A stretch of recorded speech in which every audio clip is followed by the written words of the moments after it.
the second case adalah yang apa disebut sebagai expanded octet guys. Okay, ini kita pergi pada case yang kedua expanded octet. Okay, alright. So expanded octet actually adalah totally opposite. Dia adalah bertentangan dengan incomplete lah. Kalau incomplete dia tak cukup kan, dia kurang daripada octet. So kalau expanded octet means dia akan jadi more than 8. Okay, so that is the meaning of expanded octet. Di mana apa yang berlaku adalah the central atom has more than 8 electrons in its valence shell. So when we say more than 8 ni, dia boleh jadi berapa tau? Boleh jadi 10, boleh jadi 12 electrons. Okay guys dia boleh jadi sama ada 10 elektron ataupun 12 elektron. Bergantung kepada apakah central atom tersebut lah. Okay, alright. Seterusnya. Apa ciri-ciri? Apa ciri-ciri central atom yang akan berlakunya expanded octet? Dia bukan semua tau. Dia macam incomplete octet tadilah kan. Incomplete octet pun tak semua atom yang akan berlaku incomplete octet. Cuma yang bebal tu je. Kan, yang geng bebal tadi kan, beryllium, boron, aluminium. Yang tiga tu je lah, incomplete octet. Tapi untuk case expanded octet ni guys, saya nak terangkan pada you all so please pay attention betul-betul. Okay guys, saya nak ambil sekali lagi contoh sulfur hexafluoride yang saya tunjukkan pada awal-awal tadi. Kan, bila kita lukis Lewis structure bagi sulfur hexafluoride, kita akan dapat inilah dia guys, Lewis structure bagi sulfur hexafluoride. Dan guys, kalau kita tengok the central atom sulfur ada berapa bondings ni? 1, 2, 3, 4, 5, 6. So kalau one bond equals to 2 electrons, therefore 6 bonds, dia dah ada berapa elektron kat situ? 12 electrons. Nampak tak? Ada 12 electrons pada sulfur. Bukankah itu lebih daripada 8 kan? So ini yang kita sebut sebagai expanded octet. Maksudnya the central atom sulfur tadi berlakunya expanded octet. Okay, seterusnya guys how is this possible? Kenapa ini possible? Sebab guys, sulfur. Saya nak tanya. Siapa ingat? Sulfur daripada period berapa? Siapa tahu? Sulfur daripada which period? Second period or third period? Third. Yes, sulfur daripada third period. Okay, kenapa saya fokuskan kepada third period ni kan? Okay, dia macam ni guys. Inilah dia ciri-ciri.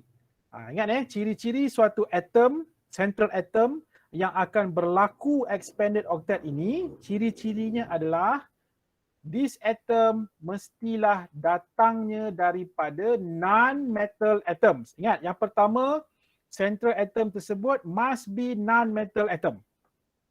Guys, ingat itu yang pertama. Dia mesti non-metal. Sulfur metal ke non-metal? Sulfur kan non-metal kan? Sebab itu sulfur ni dia berpotensi untuk berlaku expanded octet. Sebab dia bukan metal, non-metal. Okay, itu yang pertama. Dan yang kedua guys, dia bukan setakat non-metal atom tau. Non-metal atom ini mesti datangnya, must be, kita katakan came from third period and beyond. Ini yang kedua ni guys. Okay, ni yang kedua. Ni guys ni yang kedua. Syarat yang kedua. Ingat saya ulang balik dia mestilah non-metal atoms of the third period and beyond. Okay, for those yang wondering apa maksud third period and beyond, dia macam ni. Kalau you guys tengok dekat periodic table, kan ada 7 periods kan. Daripada first period sampailah kepada 7 period kan. Period 1, period 2, period 3 sampailah period 7. Jadi right now guys, sekarang ni atoms ataupun elements yang boleh berlaku expanded octet ini mestilah datangnya daripada third period sehingga 7 period. So, maksud dia apa? Maksud dia, kalau dia datang daripada first period, second period tak boleh berlaku expanded octet.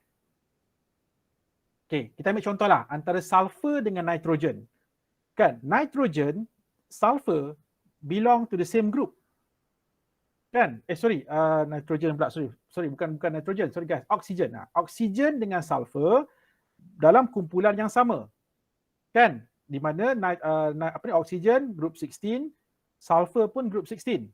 Kan? Dua-dua dalam group 16. Tetapi oxygen belong to second period. Kan? And while sulfur datang daripada third period. So that's why even though daripada group yang sama tetapi period berbeza. So maksud dia apa guys? Maksud dia oxygen tidak boleh berlaku expanded octet. Ingat guys, oxygen tak boleh berlaku expanded octet. Tetapi sulfur boleh. Sulfur boleh. Sebab apa? Sebab sulfur daripada third period. Oxygen second period. Okey, dan saya tanya guys, oxygen boleh tak berlaku incomplete octet? Guys, boleh tak oksigen berlaku incomplete octet? Baru tadi kita bincang kan? Tadi apa atom yang akan berlaku incomplete octet? Barium, boron, aluminium kan? Oksigen masuk tak? Tak kan? Saya sebut apa? Saya sebut bebal kan? Saya sebut berbalur ke? Ada O ke kat ujung ni? Berbalur. Berbalur masuk oksigen tak ada kan? O tak masuk. Maksudnya oksigen bukan geng bebal. Ataupun dia bukan geng O bebal. Tak ada. Dia bukan daripada tiga itu. Beryllium, boron, aluminium. Maksudnya oksigen not included. So oksigen macam mana sekalipun selain, guys saya ulang balik sekali guys untuk third period and beyond boleh berlaku expanded. Maksudnya first period, second period tak boleh berlaku expanded octet. Dia mesti octet. Mesti octet melainkan. Okay, melainkan bebal tadi. Beryllium, boron, aluminium. So tiga ini boleh berlaku incomplete octet. Yang lain-lain daripada first period, second period kena octet guys. Kena octet. Okay. Kecuali ada juga satu lagi pengecualian dekat nitrogen lah. Sebab nitrogen ini dia boleh berlaku odd electrons. Okay. Sampai itu nanti kita akan tengok kes yang ketiga. Right. Jadi guys ingat untuk expanded octet ni, so hanya untuk elements daripada non-metal atoms from the third period and beyond sahaja. Okay, reason ni kenapa? Mungkin ada yang nak tahu kan kenapa? Okay, reason ni because guys, elemen yang bila dia start berada daripada dalam period 3 ni, dia dah mula ada apa tau guys? Dia dah ada 3D subshell. Dia ataupun lebih tepat dia dah ada 3D subshell yang kosong tau. Empty 3D subshell. So bila ada empty 3D subshell, so apakah elemen itu boleh buat? Atom itu boleh buat? Dia boleh expandkan dia punya octet. Okay, tak apa guys. More on this berkaitan dengan macam mana dia expandkan octet ni. Okay, ini saya akan ajar you all bila kita masuk kepada 4.3, 4.2, 4.3 nanti. Saya akan terangkan dengan lebih detail. Kenapa elemen daripada third period, kenapa dia boleh expandkan dia punya octet. So for this time being, okay, buat masa ni, guys, kita fokus ni dulu. Maksudnya you just ingat saja dulu. Kalau dia datang daripada third, non-metal datang daripada third period and beyond, so dia boleh expand. Yang lain-lain tak boleh. Okay, alright. So inilah kita sebut sebagai expanded octet guys. Now let's look at example. Example ni akan membantu you all dengan supaya lebih nampak lah Okay, so here I'm using PCl5. Okay, phosphorus pentachloride. Okay, jadi soalannya sekarang, draw the Lewis structure of PCl5 and then dia minta you guys state the type of exception to the octet rule. Okay guys tengok macam mana nak melukis. Right. So as usual, kita akan start dengan apa guys? Kira valence electrons lah, kan? Kira valence electrons dulu.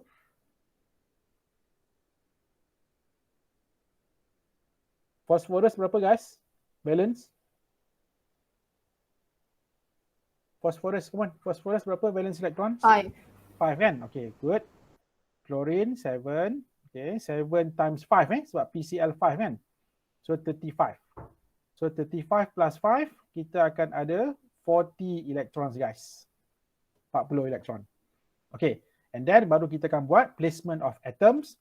So kita ada phosphorus sebagai central atom surrounded by 1, 2, 3, 4, 5. Okay, surrounded by 5 chlorine atoms. Okay, and then kita akan buat single bonds lah kan. Kita akan ada 1, 2, 3, 4, Okay guys. So bila you guys lukis sahaja 5 single bond ini, kita dah nampak dah kan? Kita dah terus nampak. Dah lebih daripada 8. Betul tak? So of course, macam mana pun PCl5 ini memang takkan octet. Sebab kalau you tengok pada logiknya, dia terikat dengan 5 tau chlorine atom. Maksudnya itu pun dah menunjukkan bahawa dia dah berlakunya expanded octet. Okay, dan kenapa possible untuk phosphorus? Guys, you tengok phosphorus period mana? Siapa tu phosphorus which period? 3. Phosphorus kan daripada third period. Kan dia sebelah dengan sulfur tadi. Kan sulfur dia punya atomic number 16, phosphorus 15. Dia betul-betul sebelah lah dalam period yang sama kan, dalam third period. So that's why phosphorus guys boleh berlaku expanded octet. Okay, tapi kalau nitrogen tak boleh. Nitrogen kita tak akan jumpa NCl5, tak wujud. NCl5 tak ada. Tapi kalau PCl5 ada. Sebab N second period tak boleh expand guys. Hanya the third period dan ke bawah saja. 3, 4, 5, 6, 7 saja yang boleh expand. Okay, so back to the structure. Ini belum lengkap lagi ni. So kita dah guna 2, 4, 6, 8, 10 and then kita akan octetkan surrounding chlorine atoms ini. Okay, so you guys lengkapkanlah. Sama-sama buat ni. Okay, cuba kita lengkapkan. Okay. Right. So kita kira tengok. Cukup tak 40 electrons guys? Cukup tak 40? Kan kita ada 40 kan? Kita check ni, kita ada 40 electrons. So adakah kita dah use up ke semua 40 electrons? So ini 8. 8 kali 5, 40 lah kan? Dah cukup lah. Maksudnya dah lengkap. Guys, so inilah dia Lewis structure bagi PCl5. So inilah case yang di mana kita sebut sebagai expanded octet. Okay, sekarang ni kita nak buat pembuktian. Kenapa? Kenapa structure ini was chosen sebagai the most plausible Lewis structure bagi PCl5 even though phosphorus is not octet, kan? Okay, back to formal charges. Okay guys, cuba kita kira formal charge. Okay, kalau you guys kira formal charge, chlorine ini you guys akan dapat 0. Ini pun 0, 0, 0, 0. 7 minus 6 minus 1 guys. 7 minus 6 minus 1, kosong lah kan? Okay, and then cuba kita kira pula untuk phosphorus. Phosphorus 5 valence electrons minus 0 lone pair electrons, tak ada, kosong ataupun 0 dots, tak ada dots kan? Minus 5 lines ataupun 5 bonds. Jadi 5 minus 0 minus 5. See guys? Sebab itulah this structure dipilih sebagai the most plausible Lewis structure bagi PCl5. Sebab kesemua atom dia adalah 0, kosong dia punya formal charges. Okay guys, so inilah dia. Apa yang berlaku pada PCl5. Maksudnya inilah satu lagi case yang disebut sebagai expanded octet case. Okay, alright. So ini contoh PCl5. Okay, seterusnya kita pergi, Okay, ini sebagai yang terakhir lah sebelum saya tamatkan lesson hari ini. Okay guys, kita tengok pula soalan, kita kembali semula pada soalan 4 tadi, you punya tutorial 4.1. Okay, so right now saya nak you guys jawab soalan ini. Saya nak you guys lukiskan Lewis structure untuk phosphate. Okay, yang pertama phosphate. And then saya nak you guys lukis untuk ClF3 ataupun chlorine trifluoride. Okay, dan yang ketiga guys, I want you guys to draw ini, this ion, I3 minus ni, ataupun disebut sebagai, ni kalau saya tuliskan kat sini, ini namanya adalah triiodide ion. Okay, itu nama dia guys, triiodide ion, ion triiodida. Macam itulah nama dia. Okay, triiodide ion. Okay, so kita ada masa lebih kurang half an hour ni. Okay guys, sebagai penutup lah, saya nak cuba you guys lukis ni. Okay, cuba buat sekarang. Okay, yang pertama saya nak you guys draw Lewis structure untuk phosphate. Okay, phosphate. And then ClF3. chlorine trifluoride. Dan yang ketiga, I want you guys to draw triiodide ion. Okay, so lukis ni, 3 ni. Saya bagi masa berapa minit ni? I give you guys 5 minutes. Okay, 5 minit. Cuba buat ni dulu. Sekejap lagi kita bincang apakah structure yang you dapat. A few moments later. Okay guys dah cukup dah masa 5 minit ni. Nanti kan tak sempat pula nak bincang kan. Okay, tak apa, siapa yang belum habis nanti kita sama-sama buatlah kita sama-sama buat. Dan you guys boleh check lah dekat mana yang you, kesilapan tu di mana. So sila betulkan lah dekat parts mana yang berlaku kesilapan tersebut. Okay guys, macam biasalah kan. Kita start dengan phosphate dulu Nanti baru kita pergi yang lagi 2 tu. Okay, so as usual, we are going to start with the number of valence electrons. Okay, phosphorus 5, oxygen 6.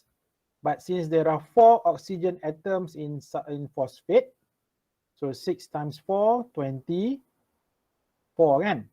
Okay guys, jangan lupa ini adalah apa? Phosphate ion.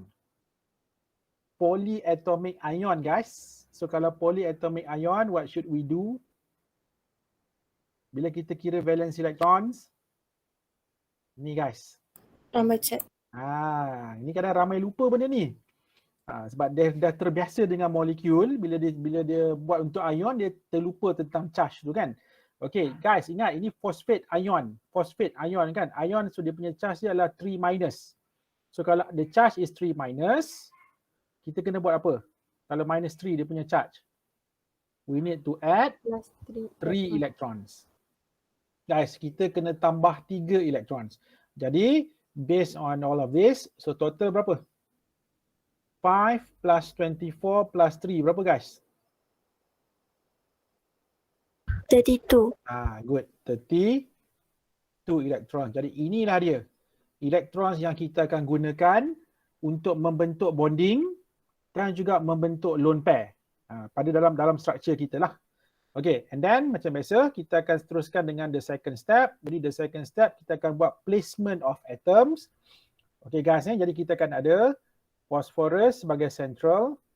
And then kita ada 1, 2, 3, 4 oxygen atoms kan. 1, 2, 3, 4 1, 2, 3, 4. Okay. And then kita buat apa?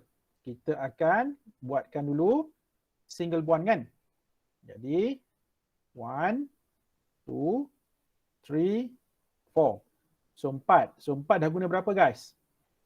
Dah guna 8 kan? So kita ada 32 kan? So kita ada baki lagi.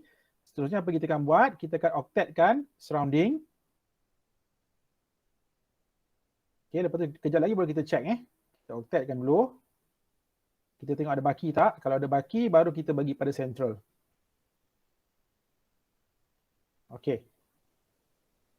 Guys, cuba kita check ada baki tak electrons? Ke kita dah use up semua 32? Tak ada baki. Baki kan? Sebab kita dah, kalau you guys kira ni memang ngam-ngam ni kan. Memang ngam-ngam 32. Cukup-cukup 32 elektron. So maksudnya kita dah use up ke semua guys. Ke semua 32 electrons ni already been used up ni dalam this structure. Okay guys. Dan kita tahu ini adalah ion guys. So ion kena buat apa? Selepas sudah lukis. Bracket.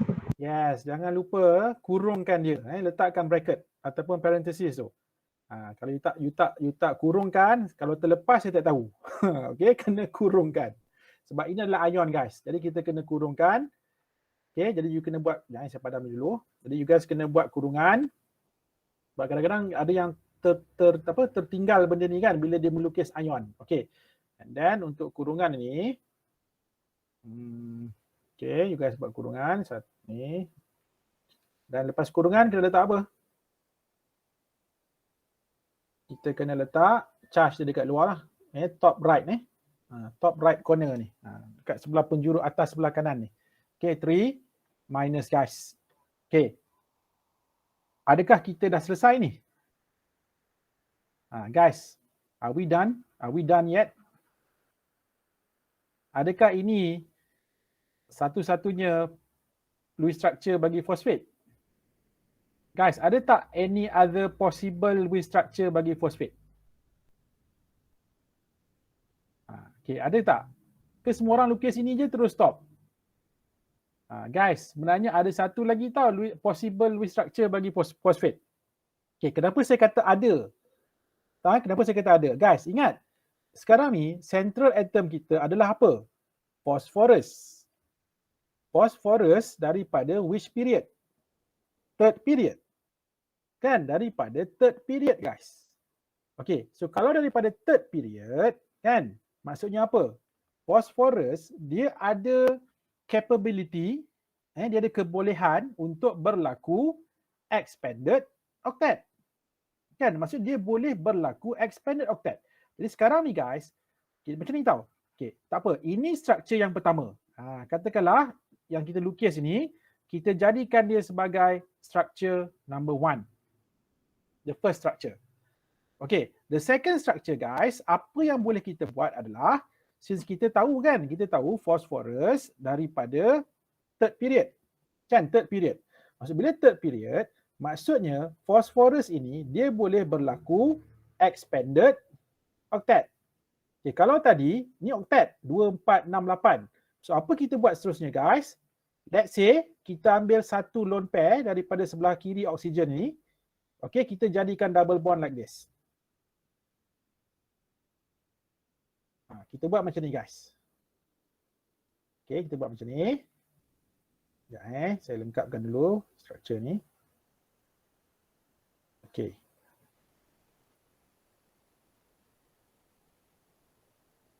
Saya ingat bengek dah saya punya kurungan ni. Okay, tak apalah. Okay. Okay. Guys, nampak? Ini tadi structure 1. Ini structure 2. Okay, cuba kita compare guys. Which one do you guys think is the most plausible Lewis structure? Is it structure 1 or structure 2? So macam mana cara dia guys? Kita kena buat apa? Kalau kita nak pilih which one adalah the most plausible, we need to Formal charge. yes, kita kena kira formal charge lah. Itulah bukti dia. Jadi sekarang apa kita akan buat? Kita akan kira formal charge untuk both of these structures guys. Let's look at the first structure dulu. Okay, nampak? Untuk the first structure, kalau kita kira kan. Okay, cuba kita kira This oxygen here, yang sebelah kiri ni, 6 minus 6 minus 1. Berapa? Negative 1. You guys akan dapat negative 1. So ini pun negative 1. So yang bawah ni pun negative 1. So yang sebelah kanan ni pun negative 1. Okay, cuba pula guys kita kira ni. Central atom phosphorus. Berapa? Berapa formal charge dia? 5 minus 0 minus 4. Berapa? 1. Plus 1. Kan plus 1. Okay. Sekarang ni guys, cuba kita tengok Cuba you guys total up ke semua formal charges ni. Sama tak dengan nilai charge dekat luar? Sama tak? Minus 1, minus 1, minus 1, minus 1, plus 1. So kalau kita totalkan dapat tak minus 3 kat luar? Dapat kan? Sepatutnya dapat lah. Sebab apa? Sebab kita dah bincang sebelum ini, the total formal charge of each atom akan sama dengan the total charge of the whole structure. Kalau dia molekul, kosong, neutral. Kalau dia charge, jadi kalau dia ion, sorry, excuse me. So dia akan sama dengan total charge dia dekat luar. So kita akan dapat sama kan, negative 3. Okay, ini untuk the first structure tau. The first structure. Okay, now let's look at the second structure guys. Yang tadi ni octet. Ini kalau phosphorus is octet. So seterusnya kita tahu phosphorus ada capability untuk tidak octet. Dia boleh expandkan dia punya octet kan. Sekarang kita tengok pula, what if kalau phosphorus berlaku expanded octet? Now let's look at the formal charges guys. Cuba kita kira. Kita kira So oksigen yang atas ni berapa? Ini negative 1. Okay, this oksigen sebelah kanan ini pun negative 1 kalau you guys kira.